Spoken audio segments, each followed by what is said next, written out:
David had never thought he would need help taking care of his own house. For 34 years, he had been pretty good at managing his life. He could cook basic meals, do laundry, and keep things clean enough. But that was before everything changed 6 months ago. The divorce papers were still sitting in his desk drawer. He couldn't bring himself to file them away completely. Jessica had taken half of everything, including the motivation he once had to keep their big suburban home. Looking perfect, now, the 3-bedroom house felt more like a burden than a blessing. His work at the tech company had become his escape. 12-hour days turned into 14-hour marathons of coding and debugging. The startup was on the verge of something big, and David threw himself into the project with desperate energy. It was easier than dealing with the empty rooms and the silence that filled them. But houses don't take care of themselves. Dishes piled up in the sink until he ran out of clean plates. Laundry overflowed from the hamper onto the bathroom floor. The refrigerator held nothing but energy drinks, leftover pizza, and some questionable milk that had probably expired weeks ago. His sister Rachel had been the one to suggest getting help. During one of her surprise visits, she took one look around and shook her head. "David, you can't live like this. You're going to make yourself sick." "I'm fine," he had insisted, moving a stack of papers off the couch so she could sit down. "Just busy with work." "This isn't busy. This is barely surviving." She pulled out her phone and started searching. "I'm calling a cleaning service." That's how he found the home care agency. They specialized in live-in help for people who needed more than just weekly cleaning. The woman on the phone, Mrs. Peterson, was kind but direct. "We have someone perfect for you. She's very professional, very reliable. Her name is Elena, and she's been with families for 3 years now." David wasn't sure about having someone live in his house. The guest room had been Jessica's craft room, and he hadn't been in there since she left. But Mrs. Peterson assured him that Elena was quiet, respectful, and would give him plenty of space. "She's from Russia originally," Mrs. Peterson explained. "Her English is still developing, but she understands everything she needs to know about housekeeping. Very hardworking, very trustworthy." The day Ellen arrived, David was nervous. He had spent the previous evening trying to make the guest room presentable, moving out boxes of Jessica's art supplies and putting fresh sheets on the bed. He even bought groceries for the first time in weeks, though he wasn't sure what someone from Russia might like to eat. Elena was smaller than he had expected.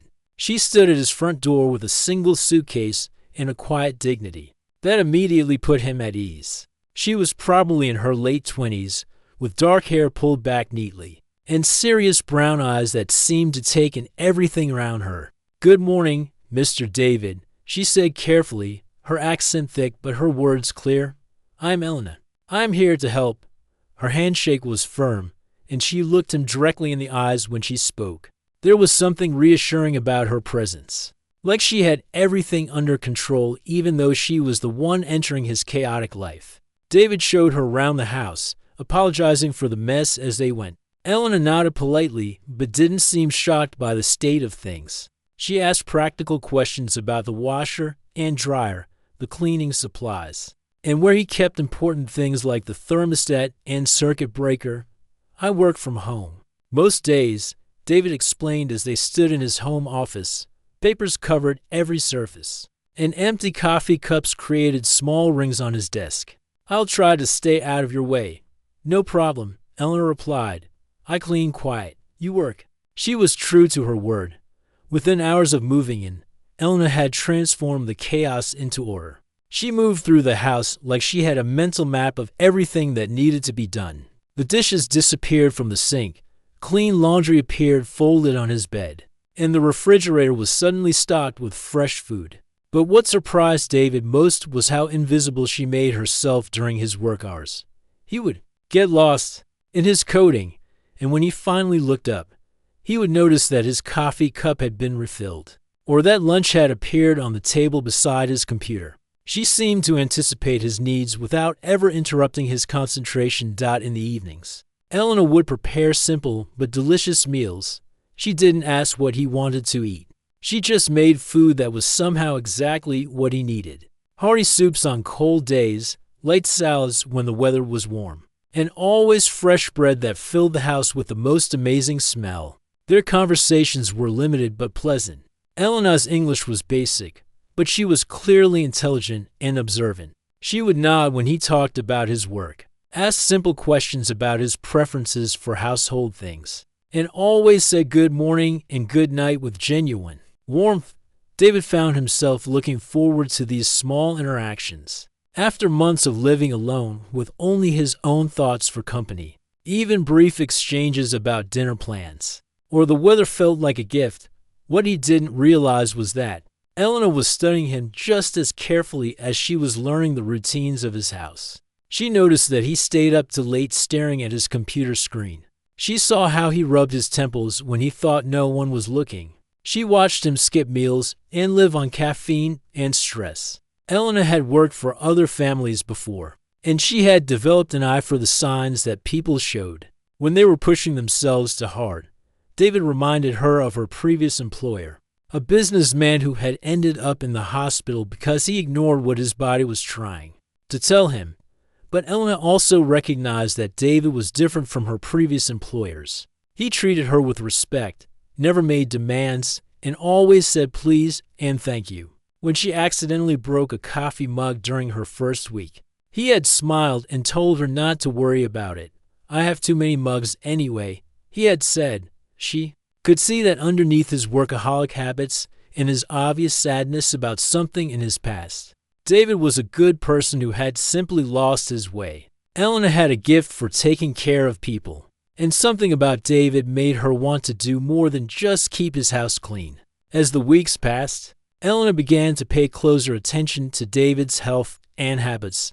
She started preparing foods that she knew were good for people under stress. She made sure his bedroom was always comfortable and peaceful. She even began leaving small notes around the house, written in her careful English. "Remember, eat lunch," or "Good job today." David appreciated these gestures more than he could express. For the first time since his divorce, his house felt like a home again, not because Elena had made it clean and organized, but because someone cared enough to notice whether he was taking care of himself. He had no idea that Elena's caring attention would soon become the thing that saved his life. Elena had been working in David's house for almost 3 weeks when she started noticing things that worried her. At first, she thought maybe she was just being too careful. After all, she wasn't a doctor. But the more she watched David, the more concerned she became. It started with small things. David would come downstairs in the morning looking like he hadn't slept at all. His eyes were red and tired, and he moved slowly, like everything hurt. When she would say good morning, "Mr. David," he would smile, but it looked forced, like he was trying to convince both of them that everything was fine. Elena had grown up in a small town outside Moscow where her father worked as a paramedic. From the time she was little, he had taught her to notice when people weren't feeling well. "The body always tells the truth," he used to say. "You just have to know how to listen." David's body was definitely trying to tell him something, but he wasn't listening. The cough was what really caught her attention.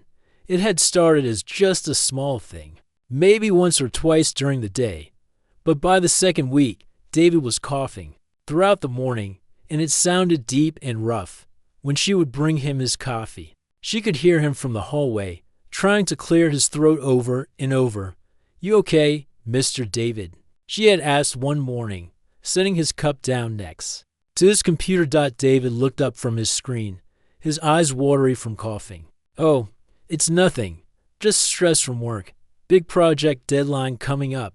But Elena noticed that when he reached for the coffee cup, his hand shook slightly. And when he stood up to stretch, he put his hand on his chest for just a moment, like something hurt there.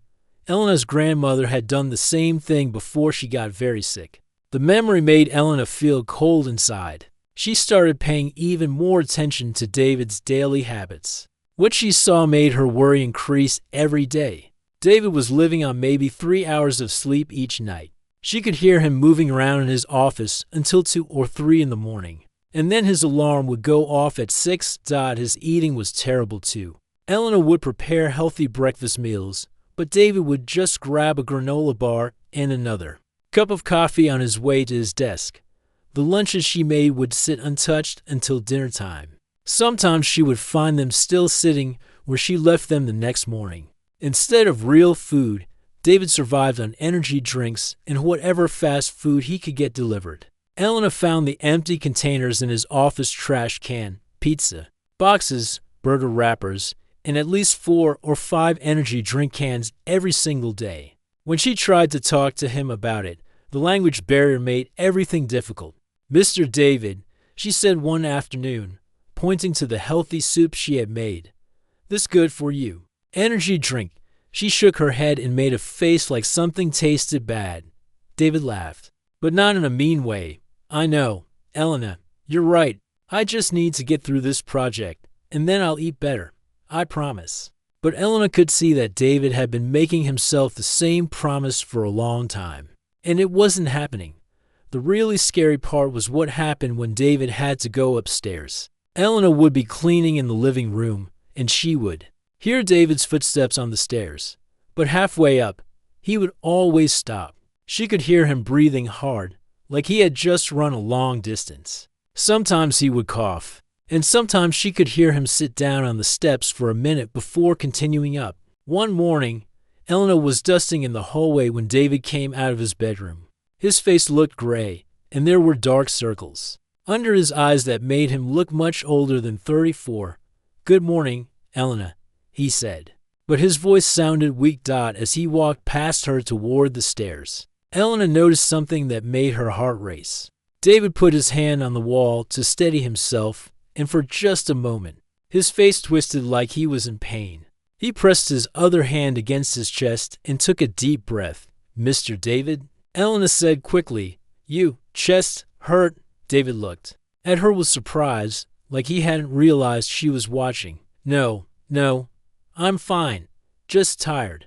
But Elena saw him grip the stair railing tighter than usual as he went down to his office. That afternoon, Elena did something she had never done before. She went online and used a translation website to look up medical symptoms. She typed in everything she had noticed: trouble sleeping, constant coughing, chest pain, difficulty breathing, extreme tiredness, and poor eating habits.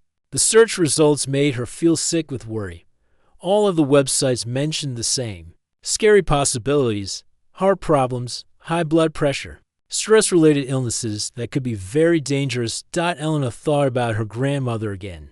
Her grandmother had been stubborn too, always saying she was fine when she clearly wasn't. By the time the family convinced her to see a doctor, it was almost too late.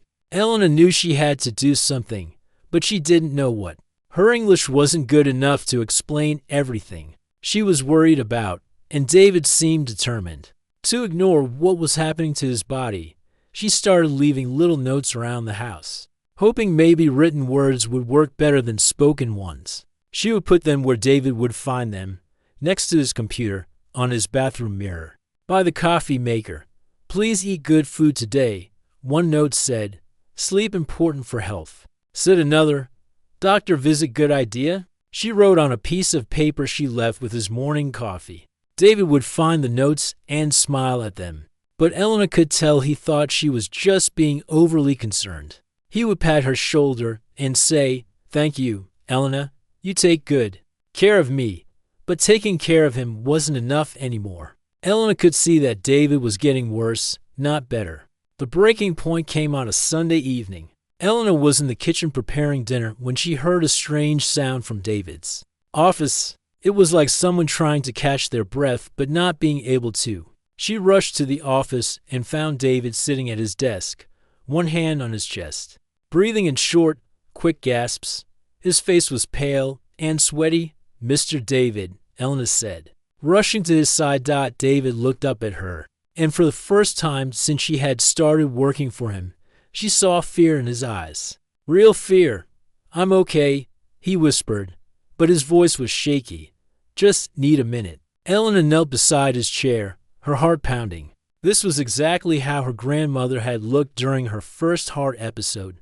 Elena knew that David needed medical help, but she also knew he would refuse to go to the hospital. That night, Elena made a decision that would change everything. She couldn't force David to take care of himself during the day, but she could watch over him at night. If something bad was going to happen, she was going to be ready. She started sleeping with her bedroom door open, listening for any sounds from David's room. Every few hours, she would quietly check to make sure he was breathing normally. Elena didn't know it yet, but her decision to watch over David at night was going to save his life. Elena had been keeping watch over David for 5 nights straight each evening. She would lie in bed with her door cracked open, listening to every sound in the house. She had become an expert at identifying David's movements, the creak of his office chair when he finally decided to go to bed, his footsteps on the stairs, the sound of his bedroom door closing. Most nights, she would hear him tossing and turning for hours before he finally fell asleep. Sometimes she would hear him get up in the middle of the night, probably to get water or use the bathroom. But on Tuesday night, something was different. Elena had dozed off around midnight, exhausted from days of worry and little sleep. But at 3:47 in the morning, she woke up suddenly. Her father had always told her that the body has its own alarm system when something is wrong, and right now, every instinct she had was screaming that something was very wrong. The house was too quiet. Not the peaceful quiet of everyone sleeping safely, but the kind of silence that felt dangerous. Elena slipped out of bed, her bare feet silent on the hardwood floor. She had learned to move quietly through the house during her weeks of working there. David's bedroom was at the end of the hall, and as she got closer, she could hear something that made her blood run cold. David was making strange breathing sounds. Not the normal deep breathing of sleep, but irregular gasps, like he was struggling to get air. Between the gasps, there were long pauses that lasted too long. Elena's hands shook as she gently pushed open David's bedroom door. The room was dark except for the small amount of light coming from the hallway behind her. But she could see David's shape on the bed, and what she saw made her heart race with panic. David was lying on his back, but his head was tilted at a weird angle. His mouth was open, and she could see that his lips looked dark, almost blue in the dim light. His chest was moving up and down, but not in the right rhythm. Sometimes it would rise and fall quickly, and then it would stop completely for several seconds. Elena had seen this before, when her grandmother had her heart attack. She had looked exactly like this in the minutes before the ambulance arrived. David's airway was blocked, and he wasn't getting enough oxygen to his brain. Elena didn't waste time thinking about what to do. Her father's emergency training kicked in automatically. She rushed to David's bedside and immediately saw the problem. David had somehow slumped down in his sleep, and his position was making it even harder for him to breathe. His chin was pressed against his chest, closing off his airway even more. There was no time to try to wake him up gently or to call for help first. David needed his airway cleared immediately, or he could stop breathing completely. Elena climbed onto the bed, positioning herself over David so she could lift his chin and tilt his head back to open his airway. With one hand, she supported his head in the correct position. With her other hand, she reached for her phone on the nightstand, trying to dial 911 while keeping David's airway open. Her father had taught her that in emergencies, you have to do whatever it takes to keep someone alive, even if it looks strange to other people. Right now, the only way she could keep David's airway clear and call for help at the same time was to stay positioned over him. The 911 operator answered just as Elena got David's head in the right position. His breathing immediately became easier, but he was still unconscious. 911. What's your emergency? The voice said through her phone.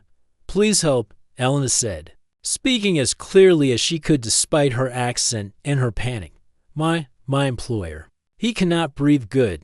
I think heart problem. Please come quick. Elena could feel David's pulse under her fingers. It was fast and irregular. Nothing like the steady rhythm it should be. She kept talking to the 911 operator, trying to describe what was happening while making sure David kept breathing. Is he conscious? The operator asked. No, he's sleeping but breathing very bad. I help him breathe, but he not wake up. The operator was asking more questions when Elena felt David's body tense under her hands. His eyes opened suddenly, and she could see the confusion and fear in them as he tried to figure out what was happening. This was the moment Elena had been dreading. David was waking up to find her straddling him in his bed, her hands on his neck and chest, speaking rapidly in Russian to someone on the phone, without knowing the context. It must have looked terrifying. What are you doing?" David gasped, his voice weak and confused. He tried to sit up, but Elena gently but firmly kept him lying down. No, Mr. David," Elena said urgently, holding up her phone so he could see she was talking to 911. "You very sick. I call help. Please stay down." David's eyes were wide with confusion and fear. "Elena, I don't understand. Why are you—" He couldn't finish the sentence because he started coughing violently. Elena could see that he was still having trouble breathing. And now that he was awake and trying to move around, it was getting worse. "Ambulance coming," Elena said, switching between English and Russian as her panic made it harder to find the right words. "You stop breathing. I help you breathe. Please trust me." The 911 operator was still on the phone, asking for more information and giving Elena instructions. She tried to translate what the operator was saying while keeping David calm and in the right position. David looked at Elena's face, and something in her expression must have convinced him that she wasn't trying to hurt him. Maybe it was the tears in her eyes, or the way her hands were shaking, or the genuine fear in her voice when she spoke to the 911 operator. "I can't breathe very well," David admitted, his voice barely a whisper. "I know," Elena said, relief flooding through her that he was finally acknowledging what was happening. "I watched you 5 nights. Tonight very bad. I think you have a reaction to medicine, plus breathing problem when you sleep." David tried to speak again, but another coughing fit stopped him. Elena could hear sirens in the distance, getting closer. "To the house. Help coming soon," Elena said, keeping one hand on David's chest to monitor his breathing, and using her other hand to stroke his forehead comfortingly. "You going to be okay? I promise." David closed his eyes, too weak to argue or ask more questions, but Elena could see that his breathing was getting more regular now that his airway was clear, and he was in the right position. When the paramedics burst through the bedroom door 3 minutes later, they found Elena still positioned over David, maintaining his airway and talking quietly to him in both English and Russian to keep him calm.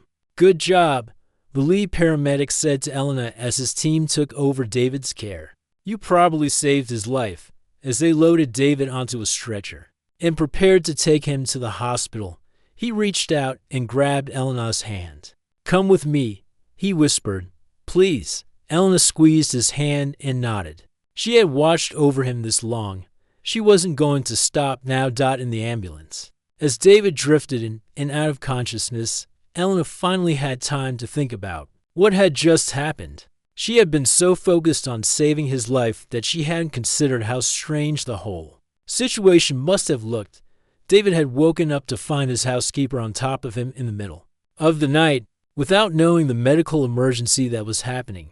It must have been the most confusing and frightening moment of his life. Elena just hoped that when David was feeling better, she would be able to explain everything and help him understand that she had only been trying to save his life. The hospital waiting room smelled like disinfectant and fear. Elena sat in an uncomfortable plastic chair, still wearing the pajamas she had thrown on before climbing into the ambulance with David. Her hands wouldn't stop shaking, and she kept replaying the last few hours in her mind, wondering if she had done everything right. The paramedic had told her she saved David's life, but Elena couldn't shake the image of David's confused and frightened face when he woke up to find her positioned over him. She kept thinking about how terrifying that moment must have been for him. Elena had called the agency that placed her with David, and Mrs. Peterson was on her way to the hospital. Elena was afraid she might lose her job. After all, what kind of housekeeper ends up in their employer's bedroom in the middle of the night? Even though she had been trying to save his life, she worried that people might not understand. Dr. Williams came out to the waiting room around 6 in the morning. He was a tall man with kind eyes who looked like he had been working all night. "Are you Elena?" he asked, sitting down in the chair next to her. Elena nodded, too nervous to speak. "David is stable now," Dr. Williams said. "He's going to be fine, thanks to you.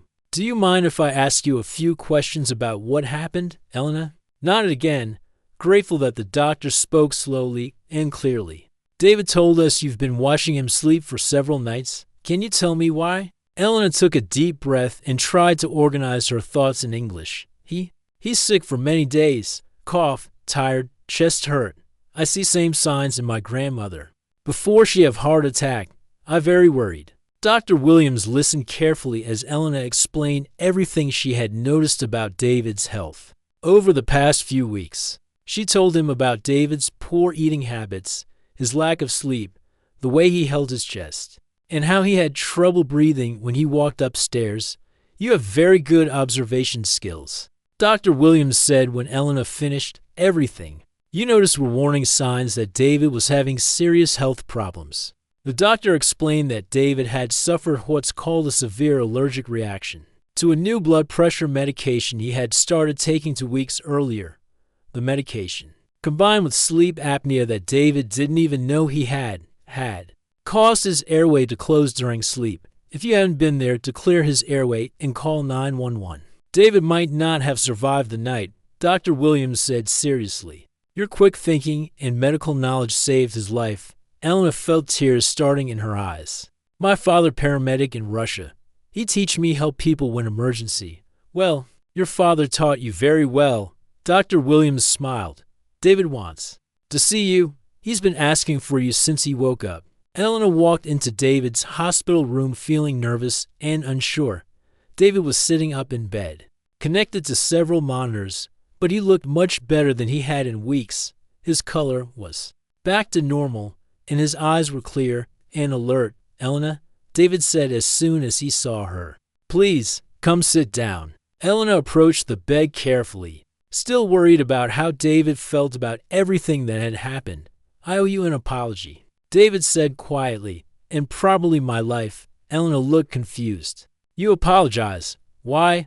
"Because I've been ignoring my health for months, and you tried to tell me something was wrong. I should have listened to you." David reached for his phone on the bedside table and opened a translation app. "Can you use this to tell me everything you were trying to say to me? I want to understand." Elena took the phone with shaking hands. She had so much she wanted to say, and now finally she could say it properly. She typed carefully in Russian, and the app translated her words into English. The translation appeared on the screen. "I watched my grandmother die from heart problems. When I was 16, I saw the same warning signs in you that she had before she got sick. I was very scared that something bad would happen to you." David read the words and felt his throat tighten with emotion. Elena typed more. "You work too hard, eat no good food, sleep too little. Every day you look more sick. I tried to tell you, but my English not good enough. I started checking on you at night because I was afraid you would stop breathing in your sleep."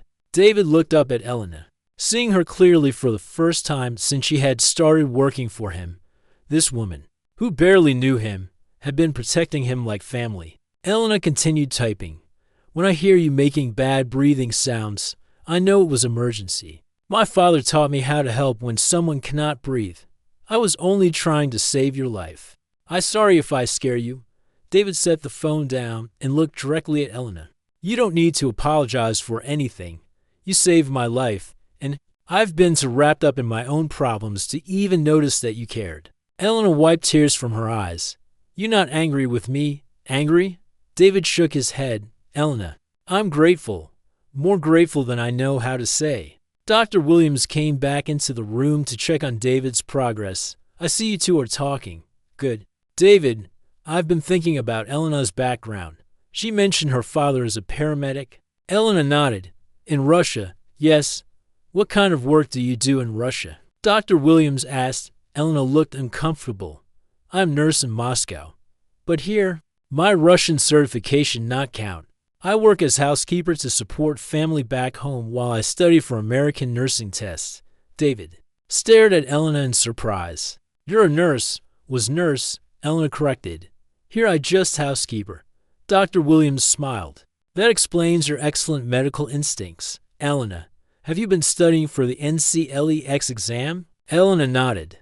I study every night after work, but it's very difficult. English medical terms very hard.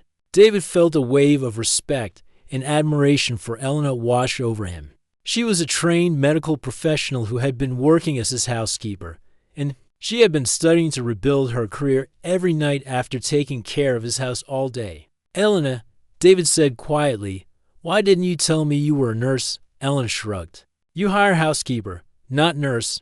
I do job you pay me for. But David could see in her eyes that there was more to it than that. Elena had been treated like just a housekeeper for so long that she had stopped expecting people to see her as anything more. Dr. Williams looked between David and Elena thoughtfully. Elena, how long have you been studying for your nursing boards? 2 years, Elena admitted. I take tests 3 times, but I fail because English is still difficult for me. David made a decision in that moment that surprised even himself. Elena, when we get out of here, I want to help you pass that test. Elena looked at him with wide eyes. You helped me. You saved my life. David said simply, it's the least I can do. And honestly, after seeing how you handled last night, I think you're going to make an incredible nurse. For the first time since Elena had started working for David, she smiled a real, genuine smile that lit up her entire face. Besides, David added, I clearly need someone around who actually knows how to take care of people's health. I've been doing a terrible job taking care of myself. Elena laughed, and the sound was like music to David's ears. He realized that in all the weeks she had been working for him, he had never heard her really laugh before. As Elena sat beside David's hospital bed, using the translation app to tell him stories about her family in Russia and her dreams of becoming a nurse in America, David understood that his life had just changed in ways he was only beginning to understand. The woman he had thought was just his housekeeper was actually an angel, who had been watching over him, protecting him, and caring about his well-being when he couldn't even care about it himself. 6 months later, David stood at the back of a crowded auditorium, his heart pounding with pride and excitement. On the stage, Elena was walking across to receive her certificate, officially making her a registered nurse in the United States. The smile on her face was so bright it could have powered the entire building. The journey to this moment hadn't been easy, but it had been one of the most rewarding experiences of David's life. When they had returned from the hospital that day, in February, everything between them had changed. David no longer saw Elena as just his housekeeper, and Elena no longer felt like she had to hide her intelligence and medical knowledge. The first thing David did was hire an English tutor for Elena. 3 times a week, Mrs. Chen would come to the house to work with Elena on medical terminology and test-taking skills. David would often sit in on these sessions, learning alongside Elena and helping her practice conversations with patients. Explain to me what pneumonia is, David would say. Pretending to be a worried family member, Elena would take a deep breath and carefully explain the condition in English, using the simple, clear language that patients needed to hear. When she stumbled over words, David would encourage her to try again. You know this. He would tell her, you're not learning new information. You're just learning new words for things you already understand. David also changed his own life completely. The health scare had been a wake-up call that he couldn't ignore. He started going to bed at a reasonable time, eating the healthy meals Elena prepared, and taking breaks from work to actually rest. Elena had become not just his housekeeper, but his health coach, his study partner, and his friend, Mr. David. You sit at computer for hours, Elena would say, appearing in his office doorway. Time for walk. David would complain and say he needed to finish just one more thing. But Elena would give him a look that reminded him exactly why he needed to listen to her advice about his health. Okay, he would say, saving his work. But only because you saved my life and I have to do what you say now. Elena would laugh and grab their jackets. Their walks around the neighborhood became a daily routine that they both looked forward to. During these walks, Elena would practice English by telling David about her family in Russia, her dreams for the future, and her memories of working as a nurse in Moscow. David learned that Elena had left behind a good job and a comfortable life to come to America because she wanted to provide better opportunities for her younger sister's education. Every month, Elena sent most of her paycheck back to Russia to help pay for her sister Anna's university studies. Anna, very smart, Elena would say with pride. She studied to be teacher. I want her to have better chances than me. David was amazed by Elena's selflessness and determination. Here was a woman who had given up her career and moved to a foreign country, working as a housekeeper despite being a trained nurse. Also, her sister could have a better future. As Elena's English improved and her confidence grew, David started to see more of her personality.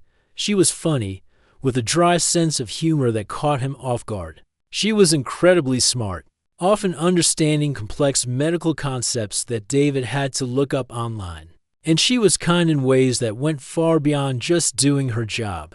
When David's sister Rachel came to visit and saw how much better David looked, she was amazed. I don't know what you're paying Elena, Rachel said, but it's not enough. She's transformed your life. David had been thinking the same thing. Elena was working far below her qualifications, and he wanted to help her achieve her dreams. The nursing board exam was scheduled for May. As the date got closer, Elena became more nervous, but also more determined than ever. I'd take test 3 times before, she told David one evening as they reviewed practice questions together. But this time feel different. This time I ready. David had never doubted that Elena would pass. He had seen her medical skills firsthand, and he had watched her study with dedication that inspired him to work harder in his own job. The night before Elena's exam, David made her a special dinner to celebrate how far she had come. Tomorrow, win or lose, we celebrate, David said as they sat down to eat. You've already accomplished something amazing just by getting to this point. Elena looked at him with tears in her eyes. Thank you, Mr. David, for everything. You changed my life, Elena, David said seriously. You saved my life first. Everything I've done since then is just trying to pay back a debt I can never really repay. But Elena shook her head. No debt. We help each other. That's what friends do. The word friends hung in the air between them. Over the months, their relationship had evolved into something much deeper than employer and employee. But neither of them had put a name to it until now. Yes, David agreed, smiling. That's what friends do. The day of Elena's exam, David was more nervous than she was. He paced around the house, unable to concentrate on work, checking his phone every few minutes even though he knew the test would take hours. When Elena finally came home that afternoon, David could tell immediately from her face that something was different. How do you feel? David asked carefully. Elena was quiet for a long moment. Then she broke into the biggest smile David had ever seen. I think I pass, she said quietly, as if saying it too loud might make it not true. David picked Elena up and spun her round the living room, both of them laughing and crying at the same time. 2 weeks later, the official results came in the mail. Elena had not just passed the nursing board exam. She had scored in the top 10% of all test-takers. Now, watching Elena walk across that stage to receive her nursing certificate, David felt like his heart might burst with pride. This incredible woman had overcome language barriers, financial struggles, and years of working below her qualifications to achieve her dream. After the ceremony, Elena found David in the crowd, still wearing her cap and gown and clutching her certificate. I did it, she said, tears streaming down her face. You did it, David agreed, pulling her into a hug. I always knew you would. Elena had already been offered a position at the same hospital where Dr. Williams worked. The head of nursing had been impressed not only by Elena's test scores, but by the story of how she had saved David's life. We need nurses who can think quickly in emergencies, the nursing director had told Elena during her interview. Your instincts and medical knowledge are exactly what we're looking for. As they celebrated at dinner that night, Elena became serious for a moment. Mr. David, she said, I need to tell you something. David looked at her expectantly. I start nursing. Job next month. So I cannot be your housekeeper anymore. David nodded. He had been expecting this, and he was excited for Elena to start her nursing career. But Elena continued, I want you to know that I never forget what you do for me. You helped me achieve my dream, Elena, David said. You helped me first. You saved my life. And then you taught me how to actually live it. Elena smiled. Maybe we both save each other. 6 months later, David and Elena still lived in the same house, but now as roommates and best friends rather than employer and employee. Elena worked in the hospital and loved every minute of her job. David had learned to take care of himself, though Elena still reminded him to eat healthy food and get enough sleep. Elena's sister Anna had graduated from university in Russia and was planning to come to America to visit. David was looking forward to meeting the person who had inspired Elena to make so many sacrifices. Sometimes, when David told people the story of how he met Elena, they would laugh at the part where he woke up to find her on top of him in the middle of the night. That must have been so embarrassing, people would say. But David never felt embarrassed about that night. That was the night he learned what it meant to have someone care about him so much that they would risk everything to save his life. It was the luckiest night of my life, David would tell them, because that's when I met my guardian angel. Elena would always roll her eyes when David called her his guardian angel, but she would smile too, because she knew that David had been just as important in saving her life as she had been in saving his. They had both been lost in different ways. David drowning in work and grief, Elena struggling to build a new life in a foreign country. But together, they had found their way to something better than either of them had imagined possible. And it all started with the most embarrassing wake-up call in David's life, which turned out to be the beginning of the most important friendship either of them had ever had.